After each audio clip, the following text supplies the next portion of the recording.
бірінші үйді жинап бастадым. Үйдің барлығын жинап тастап болған соң мына холодильник мені күтіп тұр ғой. Бұл холодильникті тап-таза қылып жинап қойдым. Жолдасым продуктіге кеткен. Ол продуктіні алып келіп болған соң оның барлығын жайғастырып болдым да азанғы шайымды әлі ішпегем. Сосын каша істеп жеп алайын дедім. Өзіме, жолдасыма и балаларға каша дайындадым. И шайды демдеп жақсылап шай ішіп алдық та далаға шығып кеттік. Далада площадкада мына екеуін ойнатып отырып өзіме камераны қосып қалсам, түрме әбіржіп кеткен ба? Түрме әбіржіп тұр ма? Шашын жуып алайын ба? ойлап бала шаға тірлік деп өлеміз бе, басымызды жуып алдым. Сосын подружкам үйіне рамен істеп шақырған ғой. Барса бір рамен дайын емес, бардым да өзім раменді өзім дайындап алдым.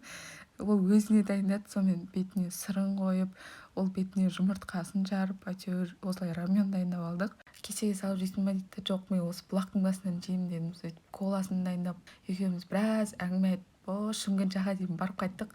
Ішіміз толып қалған екен, прям бір-біріміз біраз болды көрмегелі. Сөйтіп ол чикен заказ берген екен, чикенін жеп, жақсылап отырып әңгімелесіп, келесі кездескенше бай-бай деп кеттім.